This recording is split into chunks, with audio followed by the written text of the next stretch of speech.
शिला प्रभुपाद की जय, गुरु गौरांग की जय। तो कल के सत्र में हमने सुना था गोप कुमार जब वैकुंठ में रह रहे होते हैं तो उनको ऐसा लगता है इस स्थान से अन्य कोई श्रेष्ठ स्थान नहीं है और उनको यहीं पे रहना चाहिए। लेकिन अपने गोवर्धन पे जन्म लेने के भाव के कारण बीच बीच में वे भगवान नारायण को गोपाल कह के पुकारते थे, कृष्ण कह के पुकारते थे और भगवान नारायण के पार्षद उनको ऐसा करने से मना करते थे। लेकिन एक बार एकांत में वे निराश बैठे थे, नारद मुनि आते हैं। नारद मुनि कहते हैं अपनी निराशा का कारण बताओ, और गोप कुमार उस निराशा का कारण नारद मुनि को बताते हैं और ये सुनकर नारद जी क्या कहते हैं उसको हम आज के सत्र में श्रवण करते हैं। श्री नारद ने कहा, तुम्हारा ये मत कि वैकुंठ से श्रेष्ठ कोई स्थान नहीं है और यह मत तुम अनेक कारणों से मानते हो, ये सत्य है, इसमें कोई संदेह नहीं। तुम अपने आराध्य भगवान की लीलाओं का प्रत्यक्ष दर्शन करना चाहते हो, वे लीलाएं जो अब तक तुम केवल ध्यान में ही देख पाए हो। श्रील सनातन गोस्वामी बताते हैं कि यहाँ आराध्य भगवान से अभिप्राय श्री मदन गोपाल है। उनकी लीलाएं महान आनंद की स्रोत हैं, हृदय को मोह लेने वाली है और परम प्रेम से परिपूर्ण है। वह सबसे गूढ़ रहस्य है और केवल ब्रजवासियों के महान प्रेम से ही सुलभ होती है। हम जैसे जनों के लिए भी वह सहज नहीं है। उनकी लीलाएं एक ऐसे दिव्य धाम में पूर्ण रूप से प्रकट होती हैं जो अपने निज भक्तों को आकर्षित करता है और जो सबके ऊपर स्थित है। संपूर्ण ब्रह्मांडों के स्वामी की भक्ति कर तुम वैकुंठ पहुंचे हो तो तुम उन लीलाओं का दर्शन यहाँ कैसे कर सकोगे। इन अति गोपनीय लीलाओं का प्राकट्य वैकुंठ में जहाँ भगवान का सर्वोच्च ऐश्वर्य प्रकट होता है कैसे हो सकता है। सारा विषाद त्यागो और देखो कि वैकुंठ नाथ ही तुम्हारे आराध्य मदन गोपाल है। उन्हें दो भिन्न पुरुष मत समझो, तब यहाँ भी तुम अनंत दिव्य और नित्य वर्धमान आनंद को प्राप्त करोगे जो तुम्हारे हृदय को परिपूर्ण कर देगा। श्री गोप कुमार ने कहा, असीम उत्कंठा से मैं चाहता था कि मेरे श्रवण योग्य और समझ के भीतर आने वाली इन सत्यों को मैं अपने कानों से सुन लूं, किंतु अत्यधिक श्रद्धा और संकोच से मैंने उनसे इन विषयों पर कुछ पूछ ना सका। तब वे जो सर्वज्ञों में श्रेष्ठ और भगवान के भक्तों में भी श्रेष्ठ थे, मेरे हृदय की सारी बात जानकर अपने वचनों से मेरे श्रवण और अपनी जीवा दोनों को प्रसन्न करने के लिए संक्षेप में सब कुछ प्रकट कर दिया। श्री नारद ने कहा, तुम यहाँ जो पशु पक्षी वृक्ष लताएं झाड़ियां तृण और अन्य वस्तुएं देखते हो उन्हें अज्ञान रूपी भौतिक अंधकार से उत्पन्न मत समझो। श्री सनातन गोस्वामी बताते कि वैकुंठ लोक के गौए घोड़े हाथी आदि पशु, कोयल आदि पक्षी, मंदार कुंड आदि वृक्ष और लताएं सब भौतिक नहीं है। वे सभी भगवान श्री कृष्ण के निज पार्षद हैं और उनके स्वरूप नित्य ज्ञानमय एवं आनंदमय है। भगवान की सेवा का अद्भुत आनंद विभिन्न तरीकों से लेने के लिए वे इन स्वरूपों को धारण करते हैं। श्रील सनातन गोस्वामी बताते कि श्रीमद् भागवतम के तृतीय स्कंद में ब्रह्मा जी ने कहा है कि वैकुंठ के पक्षी भ्रमर वृक्ष लताएं और अन्य जीव भौतिक नहीं होते। भक्तजन जिस विशेष स्वरूप और स्वभाव के परमेश्वर की उपासना करते हैं और जिसे अपने प्रीतम के रूप में स्मरण करते हैं वैसा ही स्वरूप उन्हें प्राप्त होता है। इस प्रकार वे अनेक भिन्न भिन्न रूपों और ऐश्वर्यों में प्रकट होते हैं, जैसे प्रभु के अवतारों के समान मनुष्य, ऋषि, देवता, दार्शनिक और साथ ही प्रभु के मत्स्य, कूर्म, वराह, नरसिंह, वामन, शिव, ब्रह्मा, इंद्र, शेष, सूर्य, वायु, वही आदि अवतारों के समान वे चतुर्भुज स्वरूप भी पाते हैं और अन्य विविध स्वरूप भी जिनमें भगवान के विशिष्ट वस्त्र एवं लक्षण विद्यमान होते हैं। श्रील सनातन गोस्वामी बताते हैं कि भक्तों का भगवान के समान स्वरूप पाना श्रीमद् भागवतम दूसरा स्कंद 9वां अध्याय 11वें श्लोक में वर्णित है। भगवान के मानवीय स्वरूपों में भगवान रामचंद्र, ऋषि स्वरूपों में भगवान कपिल, देवता स्वरूपों में भगवान सत्यसेन और दार्शनिक स्वरूपों में भगवान परशुराम सम्मिलित है। भक्त जिस स्वरूप और लक्षण युक्त भगवान की उपासना करता है, अंततः जब वह जन्म मरण के चक्र से मुक्त होकर वैकुंठ में प्रवेश करता है, उसे वही स्वरूप प्राप्त होता है। भगवान के वे सब लक्षण उसके लिए अत्यंत प्रिय हो जाते हैं। भगवान के ये मधुर रस उसे आनंदित करते हैं। श्रील सनातन गोस्वामी बताते हैं कि भगवान के स्वरूप और लक्षण उनके अवतार हैं, जैसे भगवान रामचंद्र भगवान कपिल। भौतिक जगत में उनकी उपासना करके भक्त उन्हें वैकुंठ में देख सकता है। यहाँ अंत्य का अर्थ है जन्म मरण के चक्र के अंत में। रसनेन का अर्थ है प्रभु का स्तवन करने से आरंभ होने वाली विविध प्रकार की भक्तिमय सेवाओं में प्रवृत्त होकर। अब नारद जी जब विषाद सुनते हैं गोप कुमार का, तो नारद जी गोप कुमार से कहते हैं कि वैकुंठ से श्रेष्ठ कोई स्थान नहीं है, तुम्हारा मत है और तुम अनेक कारणों से इसको सत्य मानते हो। ये मत तुम्हारा श्रेष्ठ है, सत्य है, इसमें कोई संदेह नहीं है। और तुम अपने भगवान की लीलाओं का प्रत्यक्ष दर्शन करना चाहते हो, जिन लीलाओं को पहले तुम ध्यान में देखा करते थे।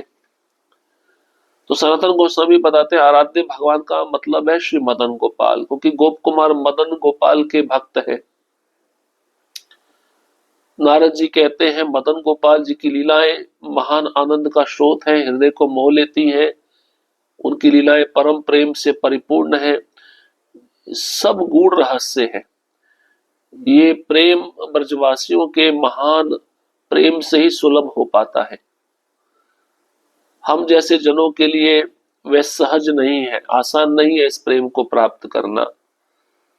और ब्रजवासियों की लीलाएं एक ऐसे दिव्य धाम में पूर्ण रूप से प्रकट होती हैं जो अपने निज भक्तों को आकर्षित करती हैं। मदन गोपाल जी की लीलाएं वृंदावन धाम में होती हैं और अपने भक्तों को आकर्षित करती लीलाएं सबसे ऊपर स्थित मानी जाती हैं।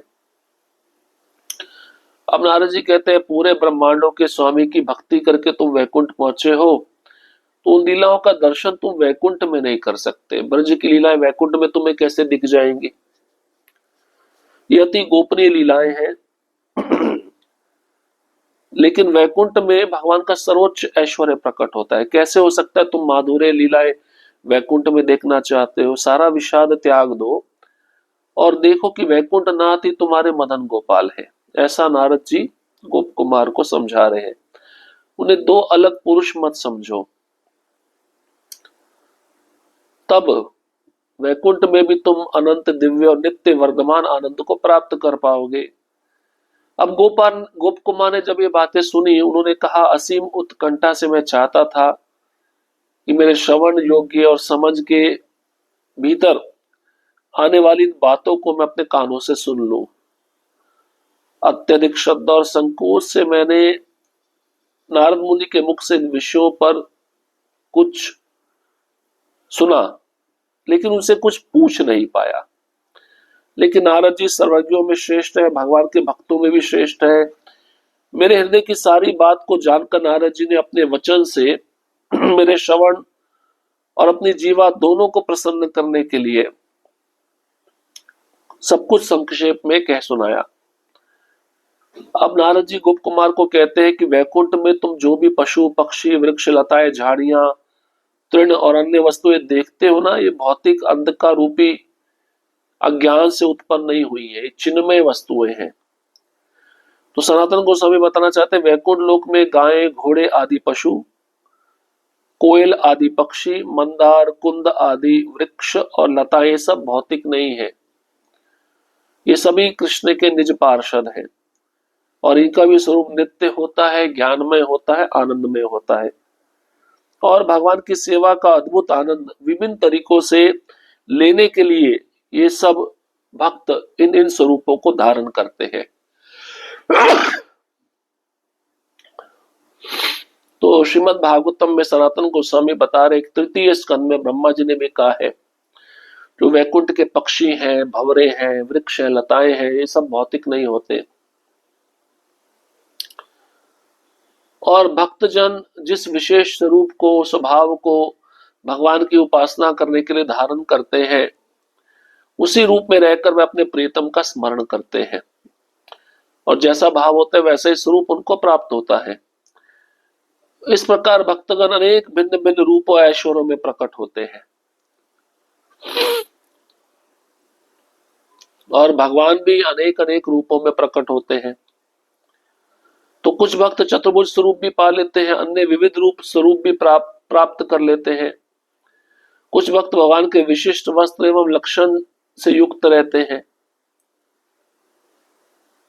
तो भक्त जिस स्वरूप में और जिस लक्षण में भगवान की उपासना करता है, वह वैकुंठ में पहुंचकर जन्म मृत्यु के चक्र से मुक्त हो जाता है,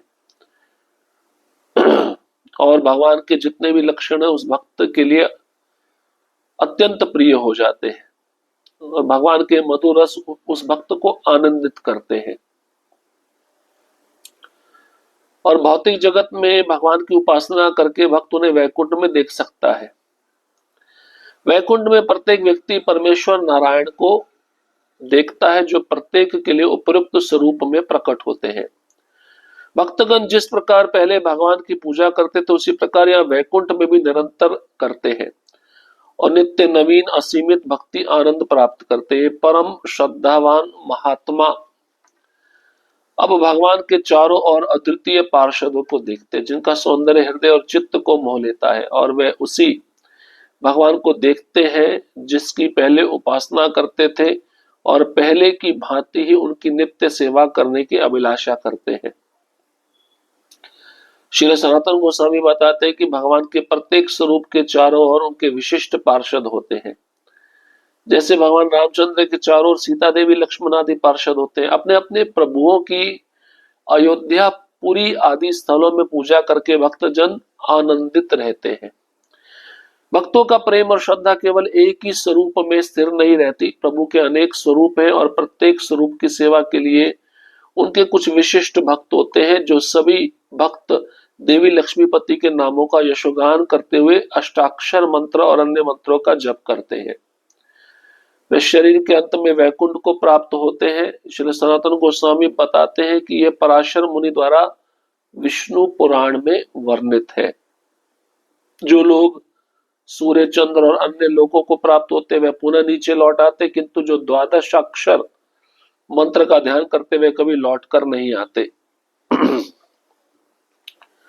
वैकुंठ में पहुंचकर भक्त उतना सुख पाते जितना वे चाहें, और वह सुख उनके पूर्व के सभी अनुभवों से कहीं अधिक होता है, क्योंकि वे भक्ति रस के विविध अमृत स्वाद का आस्वादन करते हैं। अतः वे अपने भक्ति अभ्यास में प्रगति की भिन्न भिन्न अवस्थाओं के अनुसार कुछ अधिक या कम उत्पन्न होते हैं। श्रील सनातन गोस्वामी बताते हैं कि यहाँ रस का अर्थ है प्रभु के महिमा श्रवण और कीर्तन से आरंभ होने वाली विविध प्रकार की भक्ति में सेवा।